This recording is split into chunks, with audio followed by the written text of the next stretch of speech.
obeso y de anteojos, no es aquel periodista en el que están pensando, porque esto sucedió hace mucho tiempo, que decidió ir a predicar por los conventos y contar ciertas cosas. Este hombre se llamaba Tomás, era originario de una ciudad llamada Aquino.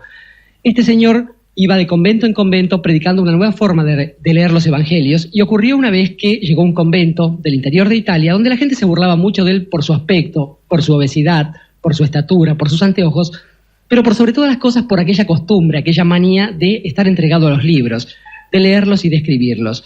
Decidieron entonces jugarle una mala pasada y decidieron entre todos que le iban a hacer una broma prácticamente obscena en el refectorio cuando tuviese su primer almuerzo en ese convento.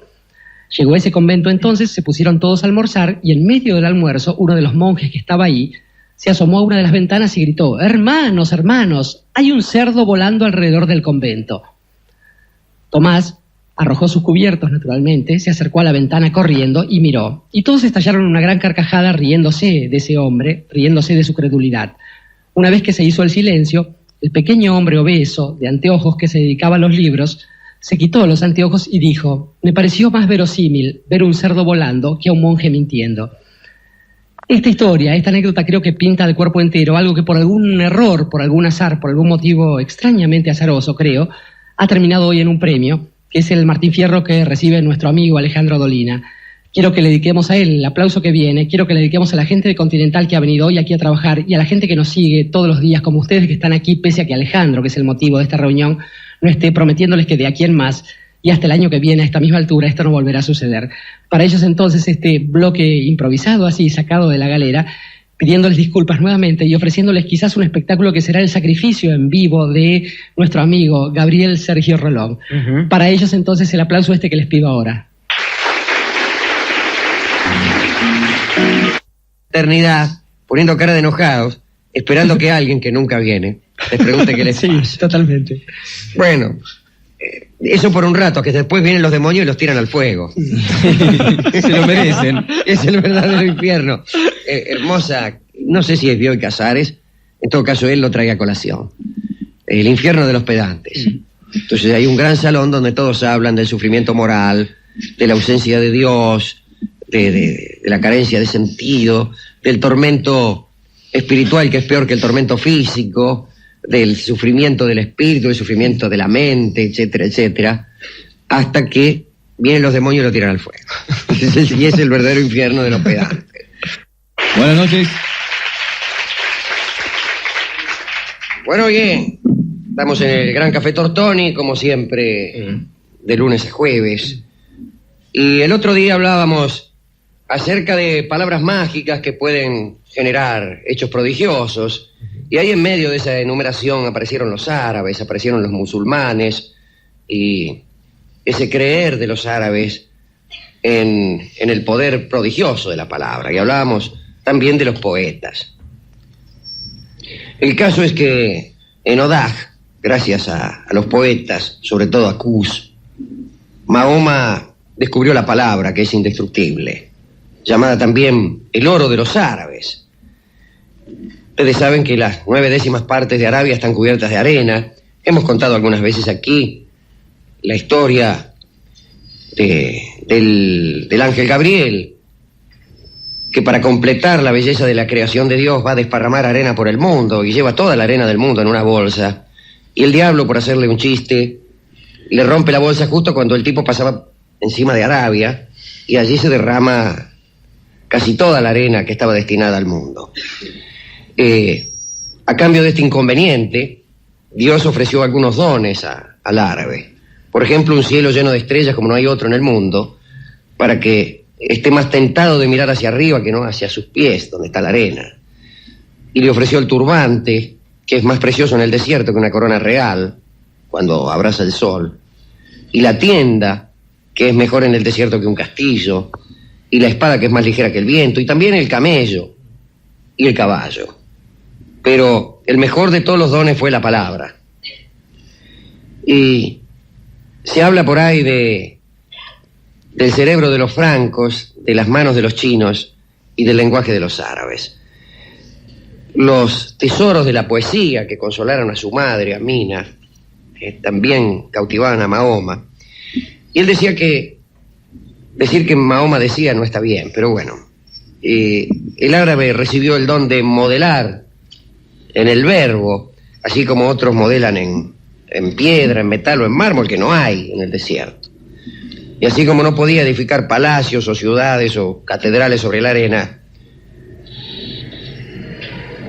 pues modelaba con palabras. Estaba pensando en la pintura y en la música, que eran artes también vedadas al musulmán, en cierto modo, pero de eso hablaremos un poquito más adelante. Lo figurativo, digamos, que le estaba vedado por esos lados, Claro. exigía una compensación. ¿Y dónde Así sino en es. la palabra, no?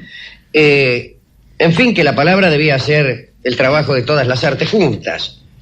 Y fíjese que el poeta, el shair, era también un sacerdote, era un curandero, un sabio, un árbitro, un jefe. Y era omnipotente, como empezamos a decir el otro día, porque podía matar por medio de la palabra, podía con sus versos traer alegría o tristeza o desencadenar la cólera o la tempestad, la venganza, la guerra. Y para cada estado de ánimo los árabes tenían un poema oportuno. Todos los jefes de tribu, para ejercer esa jefatura, tenían que ser elocuentes. Y tanto es así que palabras como Said, Amir, Kail, que son palabras que significan jefe, significan también el que habla. Es decir, que el jefe es el que habla, es el que posee la elocuencia. Si no la posee, no es jefe. El vocabulario árabe, y esto también lo hemos dicho algunas veces, es muy variado. Algunos decires que tienen su relieve, ¿no? La lluvia es escupir de ángeles. No está mal, y me acuerdo de la lluvia griega, o del cielo, mejor todavía del cielo griego. Aquella creencia primitiva de creer que la lluvia es llanto de los dioses, o peor, como creían los griegos, aguas menores de los dioses, orines de los dioses. Pero estaba acuñada en el idioma, de modo tal que con la misma palabra se designa el cielo, ouros, que a una escupidera. Y esto ha llegado hasta nosotros. Urano, orinal, tiene toda la misma raíz. Úrea, todo eso viene de las aguas menores del dios del cielo, que era Urano. En el caso de los árabes, Alejandro, bien podríamos recordar que esta relación con los humores humanos, digo los humores en el sentido griego, justamente, por ejemplo, la saliva tiene particularidades especiales también con las mujeres, hablamos de las uríes. Claro, las uríes, una gota de cuya saliva era capaz de endulzar el océano, pero también, fíjese que aquí aparece la saliva en los 50 sinónimos de muerte. Hay, además de estos 50 sinónimos, muchas frases cortas, como tenemos nosotros, ¿no? Cantar para el carnero y cosas así. Y hay una que es ahogarse uno en su saliva. Eso es morirse. Y después está como en casi toda lengua, sonó, reventó. Hay una que es lameó su dedo, que está bien, fulano lameó el dedo, dice que se murió. Acá tenemos algunas que son tan arbitrarias, como por ejemplo cantar para el carnero, que nunca he sabido qué demonios significa. Hay 300 palabras diferentes para el caballo. Bueno, y hoy vamos a recorrer un poco el Islam, que hace mucho que no recorremos, con algunas informaciones útiles, digamos así. Por ejemplo, gustos de Mahoma, o mejor dicho, disgustos de Mahoma, cosas que no le gustaban a Mahoma. Aborrecía a los perros, Como un amigo mío. sí, y a los lagartos. Aborrecía las dentaduras amarillas. Pero claro, esto tiene su explicación en la importancia que él daba a la higiene de la boca, porque decía que la boca es el canal por el cual pasa la palabra de Dios. Por consiguiente debe conservarse limpia y purificada, a punto tal que él mismo había aconsejado a los musulmanes el uso del escarbadiente. Aborrecía también a los pintores y a los escultores. Ahí tenemos que hablar un poquito de la música, de la pintura y de la escultura. La ley veda todo tipo de música, pero esto viene incluso de antes del Islam. Jamás se la usa en el culto de la mezquita. Y lo que sí se puede decir es que los que se vanaglorian de puritanismo presumen de evitarla. No está muy bien vista que digamos la música, si bien existe, desde luego. Y por otra parte, la ortodoxia también condena la pintura y la escultura, y de ello resulta el progreso de los adornos geométricos, de los arabescos y de la caligrafía árabe. La decoración preferida de las habitaciones acostumbra a ser una muestra de escritura selecta. Fíjese. También aborrecía Mahoma los bordados costosos y el olor del ajo y de la cebolla, Rolón. Ah, bueno, ¿vio? Como usted. Algunos decires que son muy ingeniosos y al mismo tiempo profundos. Esto le va a gustar a usted, Dorio. A ver. 3 seres se pierden inútilmente. El religioso que no hace buen uso de su razón, el rico que no hace circular su dinero y el enamorado no correspondido. Es extraordinario. Está muy bien eso, sí. Después dice, todo tiene remedio menos la insensatez. Jesús, que forma parte, por cierto, del Panteón, diríamos. del panteón, iba a decir esa palabra, pero me pareció inadecuada, justamente en una religión que dice que no hay más Dios que Dios. Pero, digamos Jesús, que es uno de los profetas, dice según los musulmanes, he curado al ciego, al paralítico y al leproso, solo el insensato no ha tenido remedio para mí.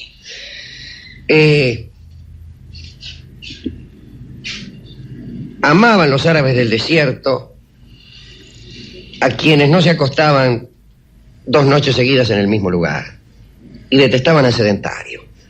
Y allí está la leyenda de la creación que dice que Dios llamó al viento y del viento creó el beduino. Después tomó la flecha del beduino e hizo el camello. Después creó al asno y de la inmundicia del asno hizo al hombre sedentario. Se parece, recuerdo a Genghis Khan, que odiaba y no entendía las ciudades. Le parecía que eran lugares espantosos. Y le parecía que hacía un gran servicio al mundo destruyéndolas. Y jamás consiguió entender la vida en las ciudades. Mucho se parece también esto, Alejandro, debería decirle al Iskander, en esta recordación que hace usted. Digo, a ciertas características también de esa especie que desapareció de la patria acá, que era el gaucho errante, que andaba por ahí, no se detenía justamente, y que tenía el caballo como un emblema de ese que era movimiento. también una especie de nave del desierto como el camello. Los árabes también amaban el caballo, pero el caballo para ellos era un lujo. Era un lujo porque desde luego el camello es mucho más rendidor.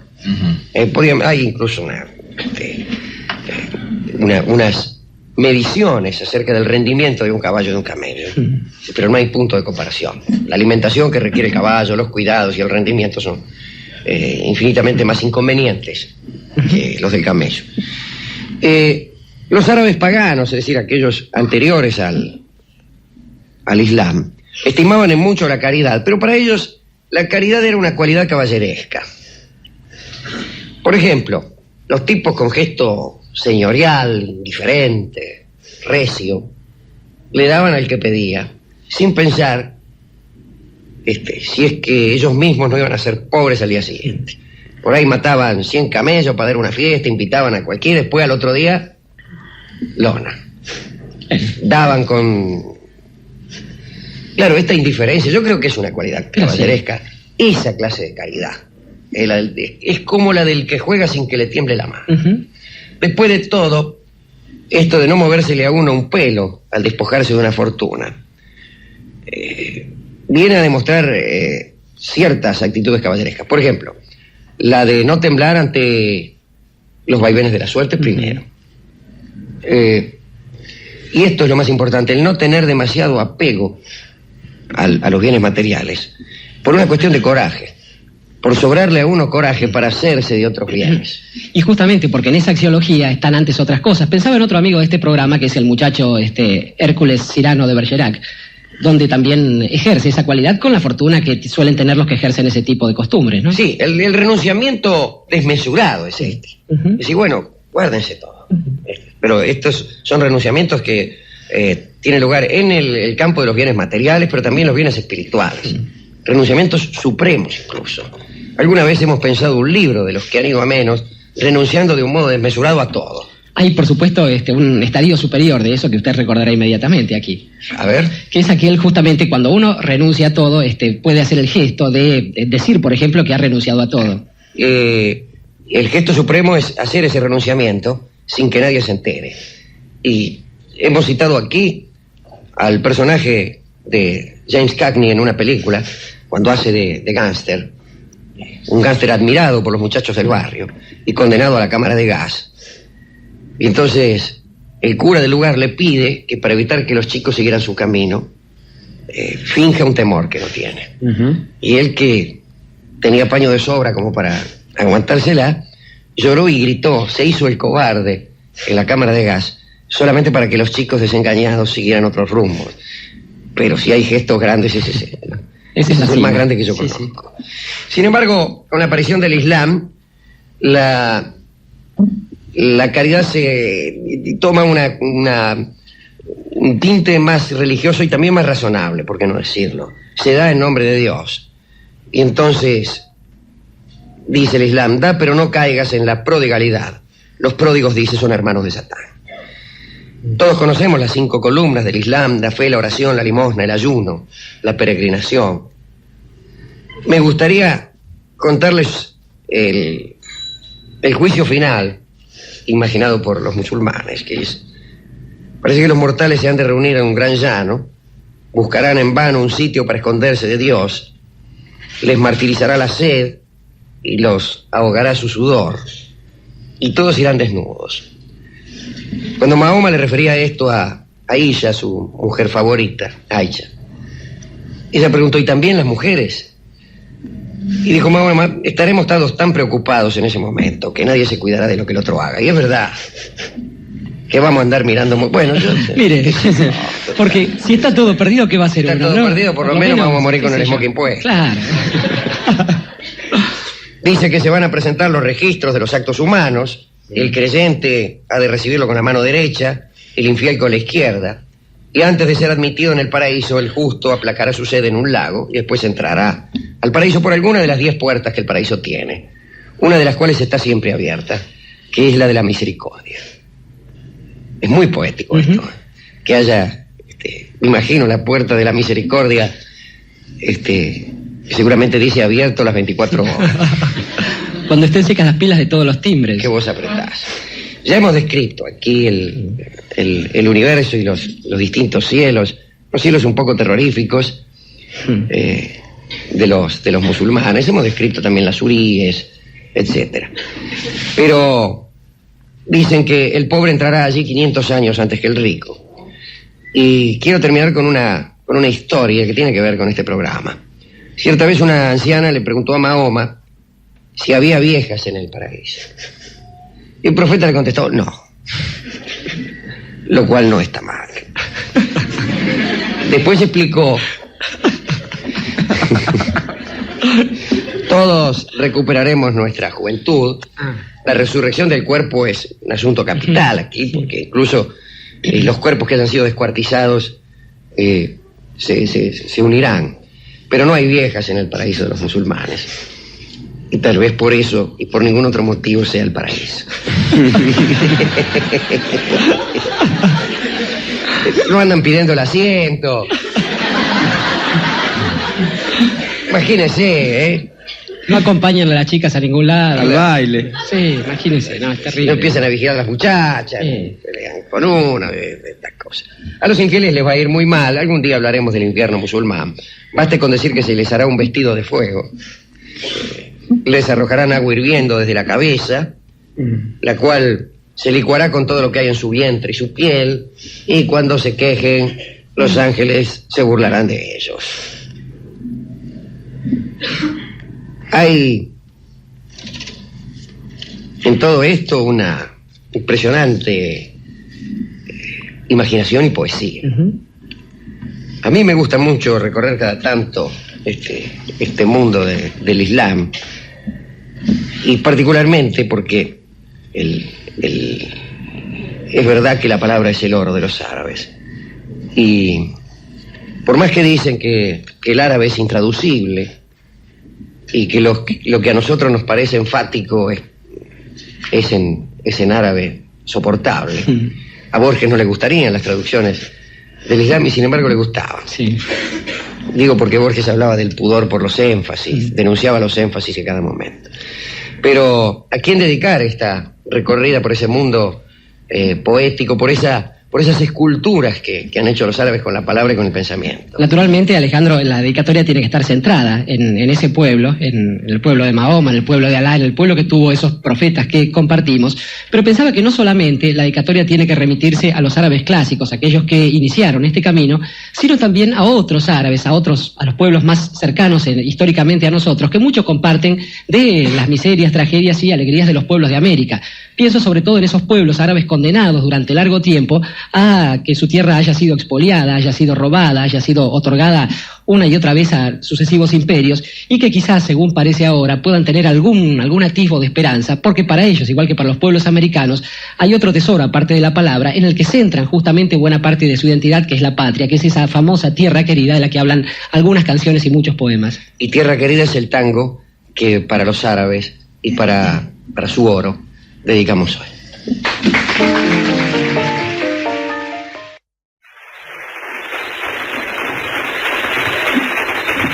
Bueno, aquí estamos en el Gran Café Tortoni con los saludos previos. Tenemos un saludo previo para un muchacho gallina, pobre, el Navarro, de la puerta 2 de la cancha de Boca. Mire qué destino, ser hincha de River y atender ahí en la puerta de la cancha de Boca. Bueno. Y también para el chiquilín de Racing, que está también en esa misma tranza. Bueno, ¿ustedes tienen algún saludo especial? Que se dé por saludar a la tía Dorita de Lorena, de ahí de Campos, donde jugamos al fútbol, Bueno. y Fabiana Yonca, que es el dueño de ahí de ese lugar donde demostramos cada lunes el Sí, fútbol. hoy me han dado un... Qué llama que le dieron hoy Dolina. La trompa, me dieron Capacidades una. para la cirugía. Pero, Dios mío. Acá Merceditas de 6 años ha hecho un dibujo de nosotros que me lo acaba de dar para que yo se lo entregue a usted. A ver, sí. Momento, vamos a ver. Merceditas la conozco, el Sí, tema. qué dulce encanto tiene. Ajá. Ajá. ¿Quién es? Ajá. Estronati salió parecido, ¿no? Ajá. A ver, Petronati es el más parecido. Sí, es el más parecido de todos. Porque es fácil de dibujar. Sí. dice Bueno, Alejandro. es fácil de dibujar. Hay gente fácil de dibujar. Ajá. Sí. ¿Cuál son? Hitchcock, Juan 23. ¿Se acuerda que tenían perfiles? Claro. Todos ellos, Me hizo el bigote más largo que el de Dorio. Bueno,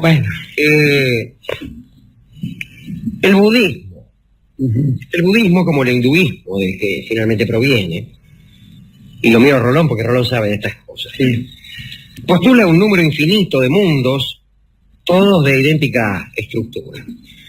Afirmar dentro del budismo que el universo es ilimitado sería una herejía. Afirmar lo contrario, es decir, que es limitado, sería también una herejía. Afirmar que no es ni una cosa ni la otra, también es una herejía. Bueno, ¿a qué estamos jugando?, preguntará usted. al budismo. A desalentar la especulación cosmológica. Bien. A eso estamos jugando. Y a favorecer la preocupación por la salvación personal, más que estos embelecos de saber cómo demonios es el mundo. Pero hay sí una cosmología budista que paso a detallar. En el ombligo del mundo, en el centro del mundo, hay una enorme montaña. En el Cusco, dice usted. En el Cusco, ya que En los ónfalos. tenemos que hablar el quechua también. Hay una enorme montaña que se llama Meru o Sumeru. Es una montaña cuya forma es la de una pirámide de base cuadrangular y trunca. Y tiene distintas laderas esta montaña. Bueno, la ladera norte es de oro. La ladera oriental es de plata. La occidental es de rubí. Hermosa ladera. Hermosa facial. ladera, sí. Y la ladera austral es de jaspe. En la cumbre de esta montaña, Sumeru o Meru, está el paraíso de los bienaventurados y está también la morada de algunos dioses. ¿Qué altura tiene esta montaña, en cuya base, por cierto, están también los infiernos? Guarda. Bueno, es una montaña alta. 84.000 leguas de alto. 84 por 5, ¿cuánto viene a ser? Muchísimo. Sí. 420. 400.000 kilómetros. 420.000. No. ¿No? Sí. Sí. 400.000 kilómetros. 400 y pico mil 420.000 kilómetros. Comparada con el monte Everest, que tiene apenas 9 kilómetros de alto. Bueno, es una gran Un montaña. pedazo. Pero, ¿qué sigue después de esa montaña? Bueno, alrededor de esta montaña giran, desde luego, el Sol, la Luna y las constelaciones. Pero, esta montaña es el centro de una serie de mares y de cadenas montañosas concéntricas.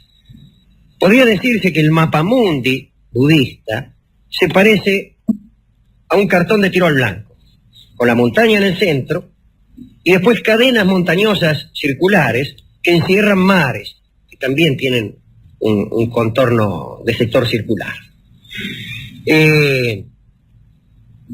Son 7 los mares concéntricos separados por cadenas. Y estas cadenas de montaña, vamos a decirlo de una vez, estas cadenas de montañas son de oro.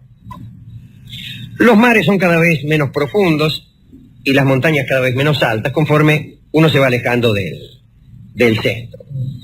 Y fuera del último círculo, es decir, la montaña Merú, los 7 mares y las 7 cadenas, fuera de la última cadena montañosa, está el océano que conocemos nosotros, que conocen los humanos. Y allí en las aguas de ese océano, es el océano de la humanidad, hay 4 continentes e infinidad de islas, por cierto. Pero vale la pena hablar de estos 4 continentes. Continente oriental. Tiene forma de media luna, de croissant. Una forma que se repite en las caras de sus habitantes, que también tienen cara de media luna. Son como Perita Vilanzoni. Diosas personas. En las telenovelas había una hoy que tenía esa cara. Medio carretilludo. Sí, media grande, con Tipo banana Pueyrredón. algo así.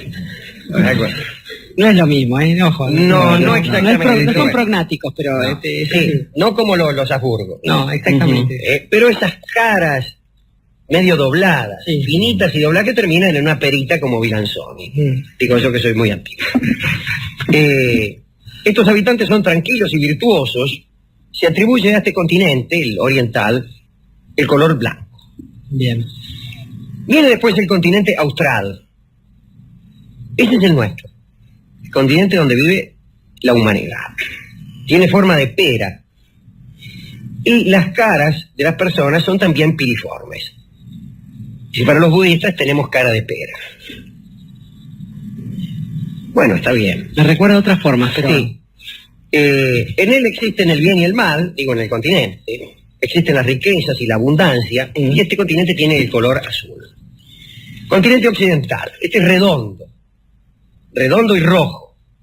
Y sus habitantes, cuya fuerza es extraordinaria, se alimentan de carne de vaca y tienen, por cierto, caras redondas. El continente del rubí vendría a ser este. Es el continente de rubí. El continente septentrional es el más grande de todos. Es verde y cuadrados son también los rostros de sus habitantes. Galicia. Sí, son herbívoros, sus almas habitan en los árboles. Bueno, cada uno de estos continentes tiene 2 satélites. En el que está a la izquierda del continente austral, o sea, el nuestro, viven, lamento decirlo, los rakshasas, que no son otra cosa que los demonios. Demonios enemigos de la humanidad, que bueno, rondan los cementerios, interrumpen los sacrificios, hostigan a la gente piadosa, animan los cadáveres. No es que los animan en el sentido que le dicen vamos que vos podés, sino que se les meten dentro y los hacen mover como si fueran zombies. Y también devoran, llegado el caso, a los seres humanos. Pueden ser horribles o hermosos, depende. Pueden tener un ojo, a veces caminan sobre 2 patas, a veces sobre 3, a veces sobre 4. Son como la vida misma, digamos. Sí. En la poesía épica china tienen nombres, no se los llama casi nunca por el nombre de Rakshasa, sino que se les dicen homicidas, dañinos, bebedores de sangre, glotones, carinegros, etcétera, lo cual está bien.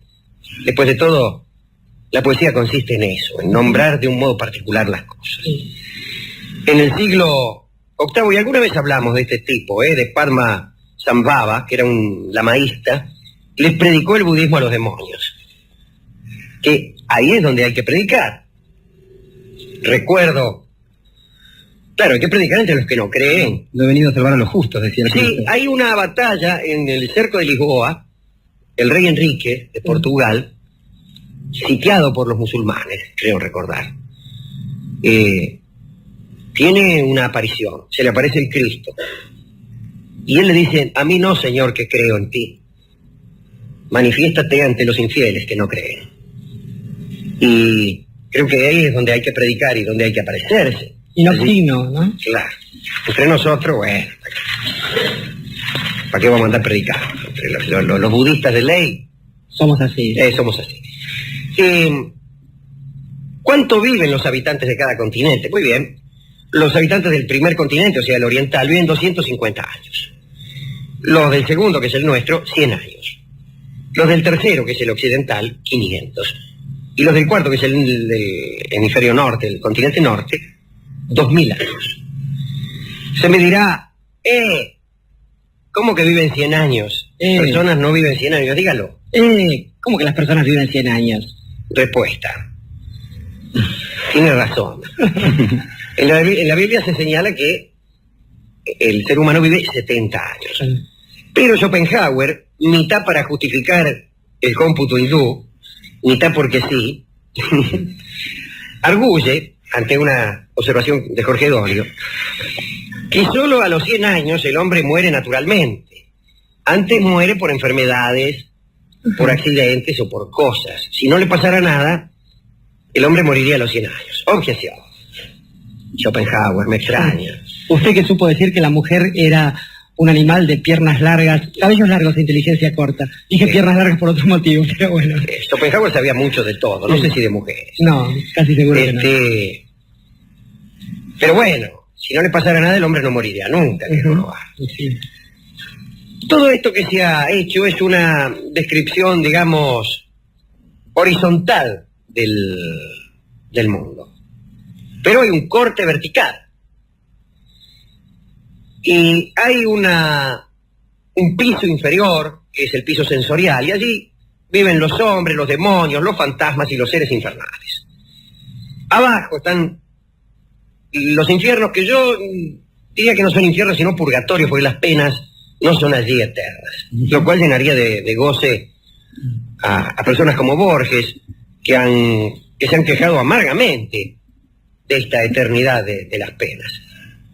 Dice alguien, las penas inferidas, las culpas contra un ser eterno merecen penas eternas. Borges dice, es como si las ofensas inferidas a un tigre fueran purgadas de un modo rayado. Burlándose de todos nosotros, claro. Sí. Bueno, los infiernos consisten en 8 moradas glaciales y 8 ardientes, o sea, infiernos fríos como este que nos toca vivir ahora, e infiernos ardientes como los tradicionales. Anídeme el infierno, dice el dicho de ese lugar. Los dioses en realidad viven mucho, pero no son inmortales, en algún momento crepan. Algunos habitan en la cumbre del Merú y otros en palacios suspendidos en el aire, lo cual me parece espléndido. Hay en ciertos mitos musulmanes también palacios suspendidos en el aire. Atención a esto. A medida que la jerarquía divina es más alta, los goces son menos físicos. A medida que la jerarquía del Dios es mayor, menos físicos son sus goces. Por ejemplo, la unión de los dioses inferiores es parecida a la de los humanos. O sea, luego, en categorías más elevadas, bueno, los chicos se hacen mediante el beso, mediante la caricia, mediante la sonrisa o mediante la contemplación. Qué fragilidad, Sí. ¿no? ¿A quién le anduviste sonriendo vos? Dice la mujer. Terrible, peligrosísimo este mundo. Por eso, cuanto más elevada es la categoría de los dioses, los nacimientos son más frecuentes. Pero he aquí otra cuestión, no hay nacimientos, ni concepción. Los hijos, ya de 5 años, aparecen espontáneamente en las rodillas de la madre, evitando, por empezar, el parto, siempre tan doloroso, y luego la molestia de los 2 o 3 primeros años, tendría que cuidar a los chicos durante la noche, que lloran, que son incapaces de entender el más sencillo silogismo, etcétera. Entonces, nada de andar por ahí con un tipo, no. Sonrisa, y al rato aparece un chico ya de 5 años. Fue la primaria. Ya viene de la escuela primaria, directamente sí. el pibe. no ese es el primer caso en que una persona nace avanzada ya a su edad. Está la Otsé, ¿no es cierto? Que nació de 80 años. Bueno, está Adán, creado a sus 33 años.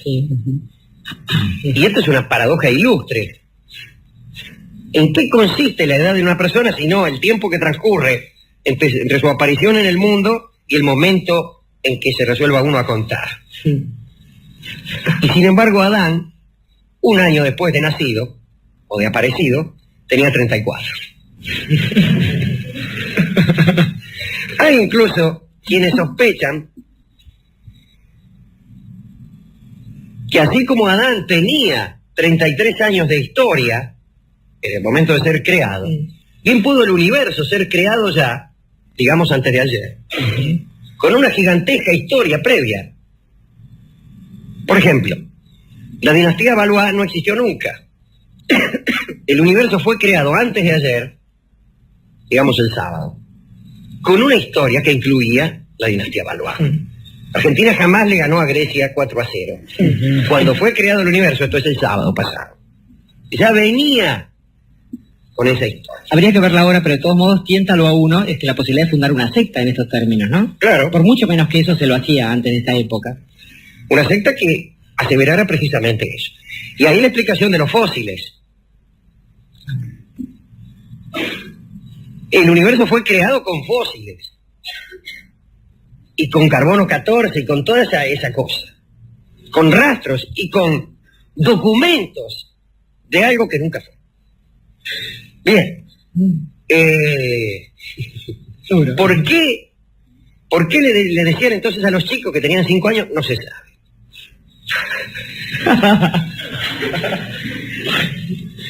Los dioses de la región más elevada redondamente ignoran los deleites sensuales.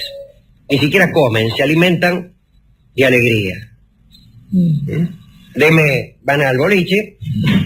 Usted, por ejemplo, va al boliche con un dios de la más alta categoría y le pide al tipo, dice, para mí un pancho y para el señor un chiste. Dos, dice el otro que hacía días que no comía. No. E incluso a la hora de alimentarse, supongo yo que los dioses elegirán su restaurante. Algunos prefieren alegrías sencillas, digamos los chistes. Otros alegrías más complejas, digamos la paradoja. Y estoy seguro que ciertas gracias le caerán bastante pesadas e indigestas a los dioses que se alimentan de alegría.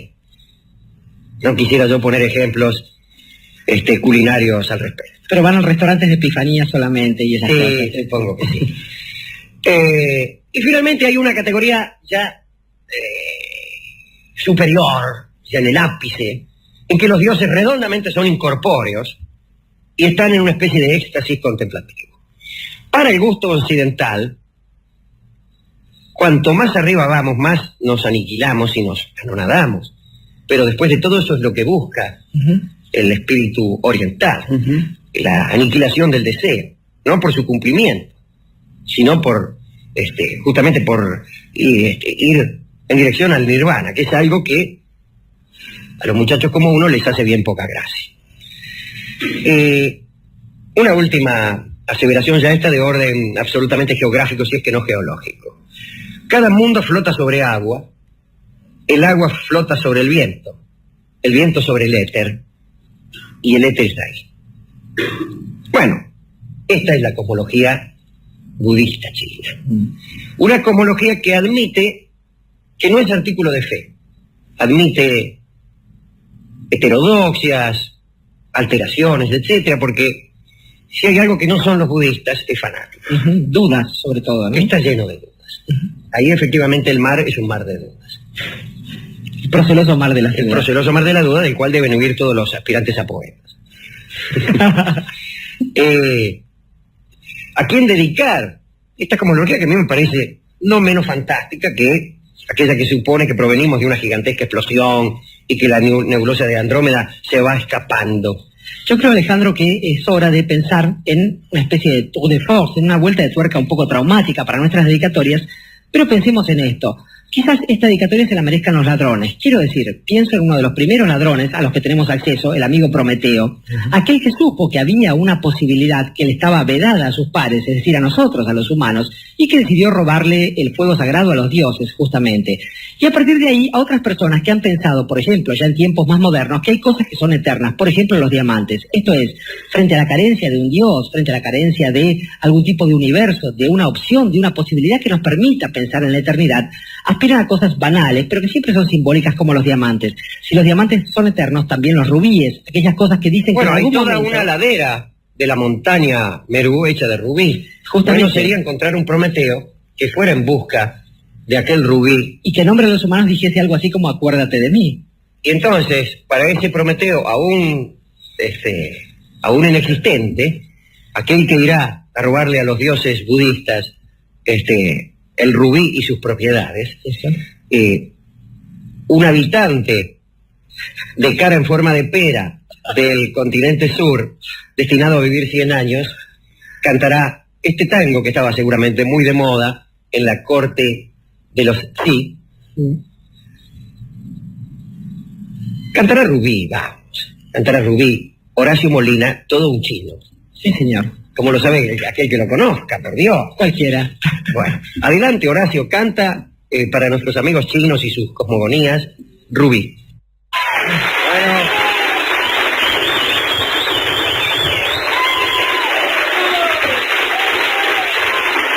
Bueno, gracias. Estamos en el Gran Café Tortoni, o mejor dicho, en su bodega, ya que el Gran Café Tortoni está arriba nuestro. Sí. Bueno sería que estuviéramos allí, en fin, en medio de mozos y pedidos. Y Estamos cosas. en medio de pedidos y de muchos Sí. mozos también. ¿Qué se va a igual. servir, Sí. maestro? Bien. Aparte arriba hay otro espectáculo, hay tangos. Hay ahora. otro espectáculo, sí. Sí. Este boliche está lleno de Hay espectáculos ¿Cómo no? incluso en los baños del Café Sí. Tortoni. Yo he Que visto. va y hay un pequeño escenario allí donde son espectáculos bastante modestos. Sí, claro, no le dan espacio. espacio. Desde luego, imagínense, no va a haber una comedia musical, La Fair Lady en el baño. Pero hay unipersonales, recitadores criollos, zapateadores, Sí, malabaristas. magos, malabaristas. Sombras chinescas hay también. Sí, también hay.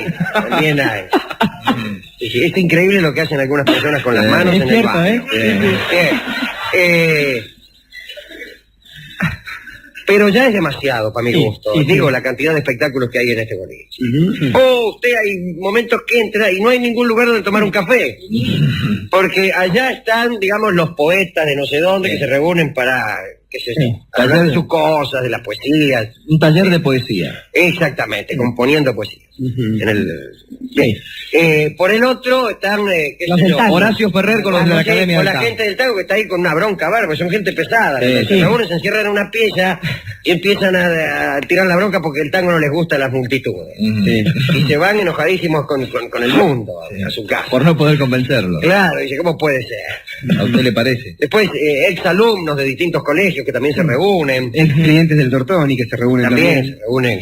Los exalumnos también hablan de sus cosas, ya se Sí. sabe cómo son los exalumnos. Que son como los ex compañeros del servicio militar. Claro, ¿no? ¿te acordás de aquel día? No, pues no me acuerdo, No, dice y otra. así. Porque Bueno, era de otro colegio. Nosotros somos en realidad un grupo como ese. Bueno, vamos a hablar de algún tema propio de este programa. A ver. A ver, tiene que ser algún tema sencillo y popular. Algo que esté de moda, que esté en boca de todos. Que esté en ahora. boca de todos. El mundial. Digamos, yo no sé si el mundial de fútbol podría ser, Sí. o el Sankyam, El Sankyam me gusta aquella más. doctrina que floreció en Kapilavatsu Ujú. antes del budismo. Esta tiene más rating, me Sí. parece. Dele con Sí, esta. sí. Dele con esa. Sí, eso cualquiera que vea el programa Batido estará al tanto de qué se trata, pero a riesgo de... A riesgo de repetir lo que dijo Paqui hoy, vamos Claro. a... Bueno, Buda, como todo el mundo sabe, nació en Kapilavatsu, Ujú. una ciudad por ahí, en la India.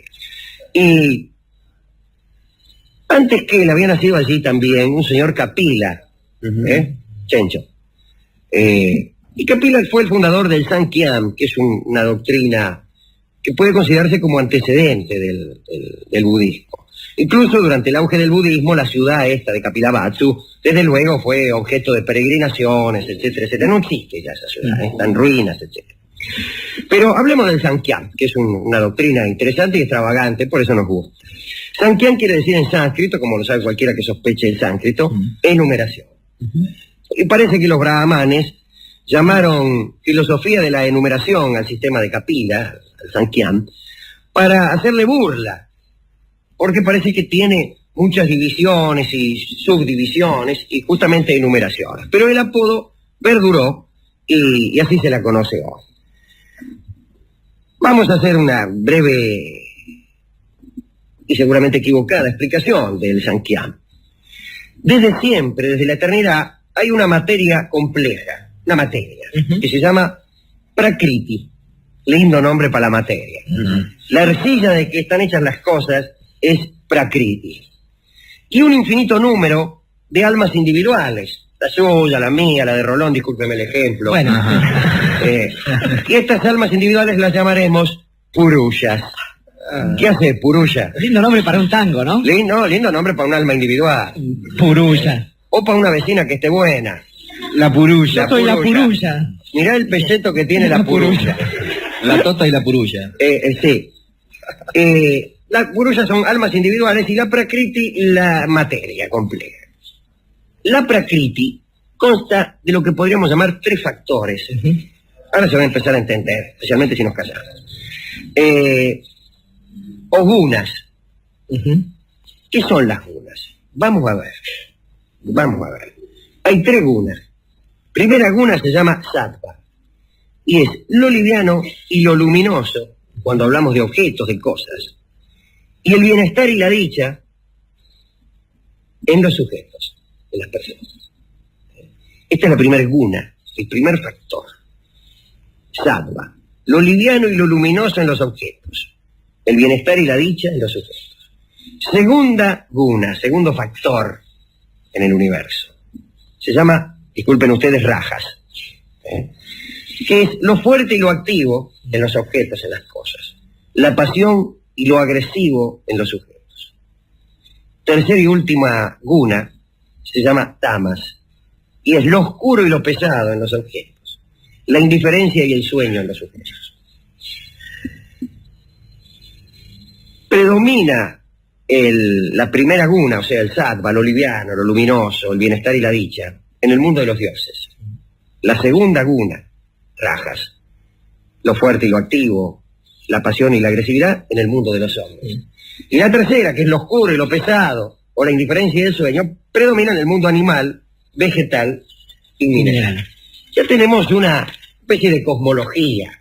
Hay 3 factores que aparecen en la hechura de todo. Según esta teoría, y esto me gusta mucho, la alegría o el pesar que causan las cosas está en las cosas. Por ejemplo, el placer que nos da ver unos jazmines está en los jazmines. Los jazmines son ese placer. Los colores son también atribuidos a estas 3 gunas, estos 3 factores. Y así, cuando predomina la primera guna en la confección de algo, el sattva, se produce el color amarillo o el color blanco. Cuando predomina la segunda, llamada rajas, predomina el color rojo y el azul. Y cuando predomina la tercera, llamada tamas, predomina el gris y el negro. Esto vendría a ser algo así. Las gunas serían como las hebras de pelo de que están hechas las trenzas. Y el mundo está hecho de gunas. Y estas 3 gunas dan la característica de cada cosa o de cada tipo. Bien, hay algunas otras precisiones que hacer. Los purushas, o sea, las almas individuales, unidos a la materia, forman los seres vivos. ¿Cierto? Purusha, alma individual, más un cacho de materia, da un tipo, digamos, astronauta. Con su purusha, ¿cómo anda de la purusha? Bien. Hoy un poco mejor. Y la materia. Distinguían los muchachos de Sankhyan, Kapila y los suyos, el cuerpo material y el cuerpo etéreo, el que llamaban alma psíquica. Y al Purusha decían que para trasladarse necesitaba un cuerpo, lo comparaban con un lisiado. Y la Prakriti, que era la materia, que no siente ni ve sin alma, lo comparaban con una ciega. Y creían, por supuesto, como toda esa gente por ahí, en la transmigración de las almas, en la reencarnación, en toda esa verdura. Y dicen, los tipos decían, no, Dice, el cuerpo material se muere en cada encarnación cuando muere el chabón. Pero el cuerpo etéreo, sutil, es imperecedero. Y acompaña al alma en el ciclo de las transmigraciones. Ahora bien, y aquí esto me gusta muchísimo.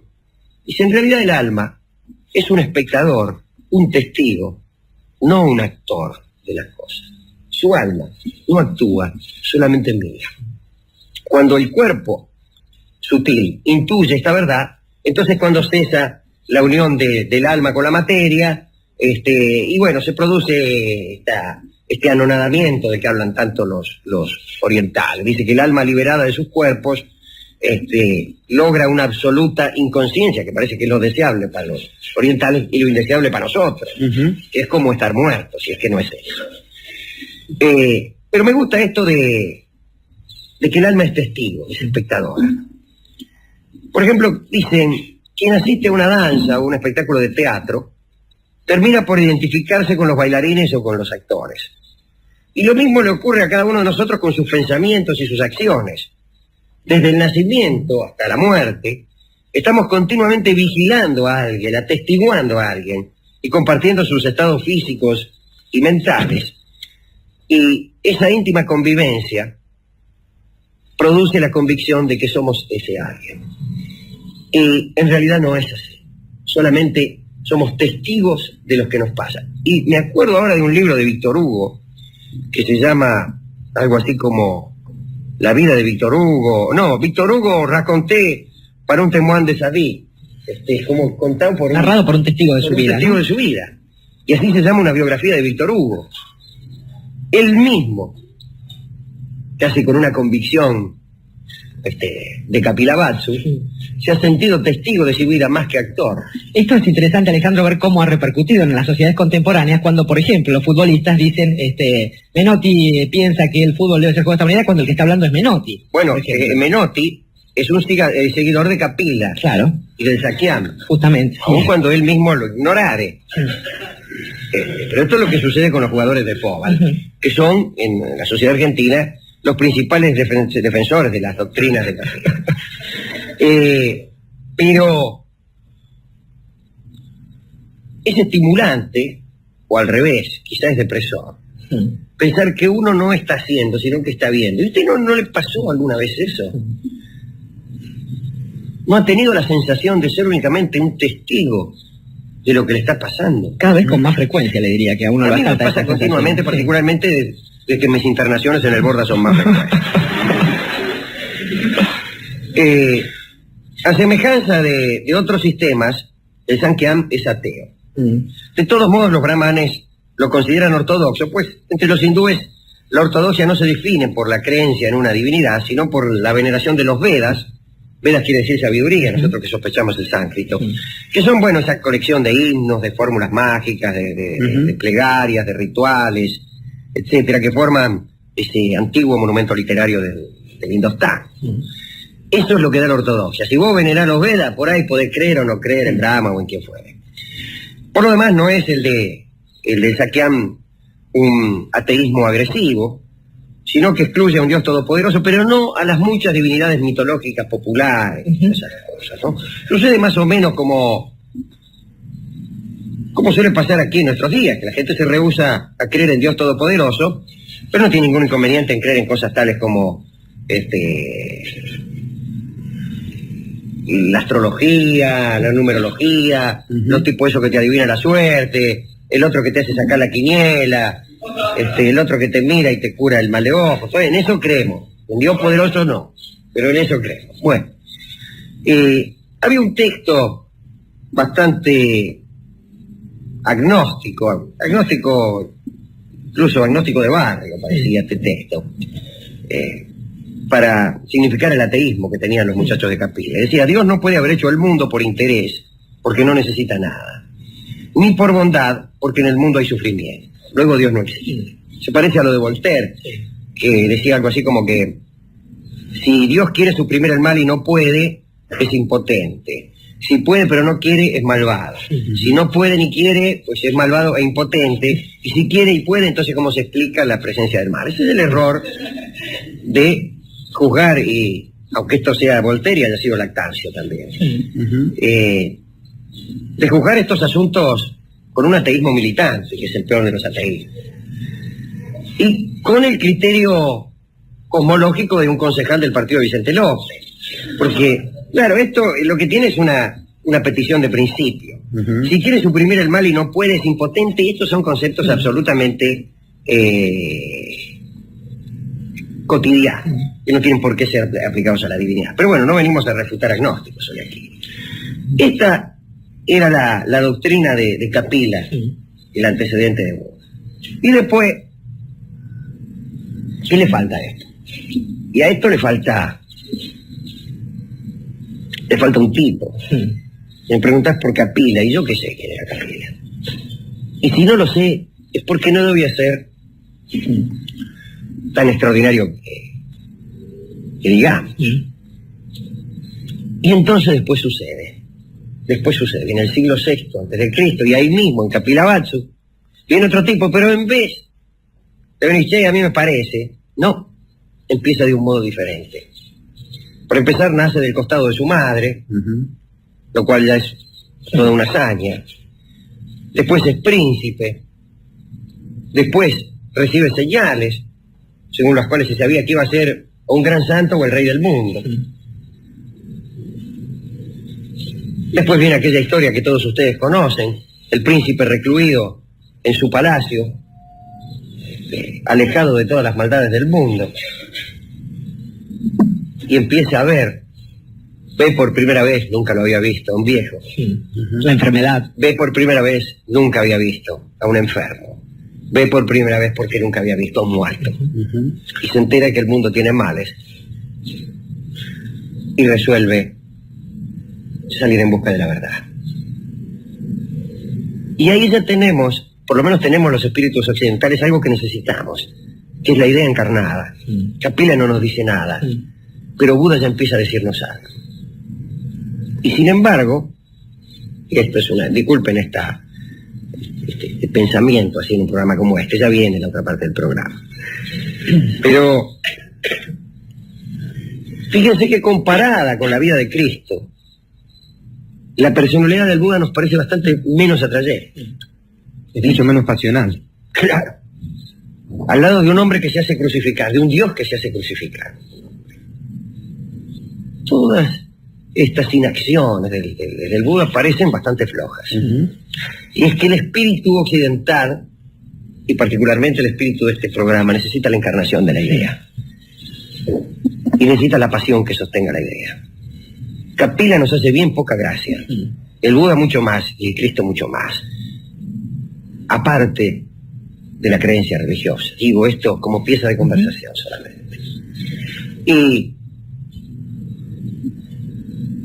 creo yo que esta pequeña incursión sobre las filosofías del Indostán nos debe llevar al convencimiento de que en verdad somos occidentales, pero no occidentales porque tenemos heladeras eléctricas y agua lavandina. No. Eso es quizá lo más tonto, lo menos relevante de la occidentalidad. Quizás somos occidentales porque necesitamos que nuestra vida sea trascendente y que ante un sueño y ante un deseo necesitamos más su cumplimiento que no su aniquilación. En eso me gustaría reflexionar en algunos de nuestros oyentes.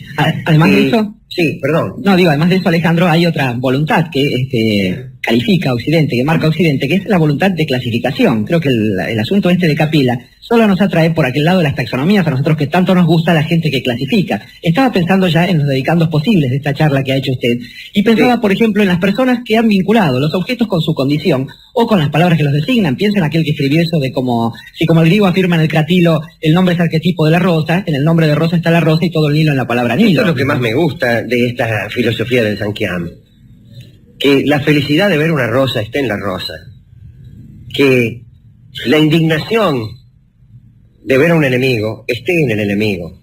Eso me gusta mucho.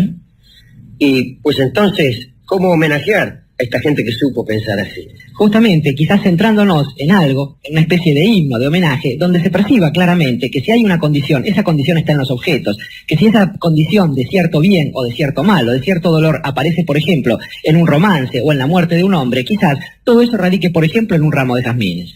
Y entonces, para aquellos que creyeron que el placer de ver un ramo de jazmines estaba en el ramo de jazmines, alguien les va a indicar que el placer de escuchar una canción que se refiere a los jazmines también estaba en los jazmines y está también en la canción.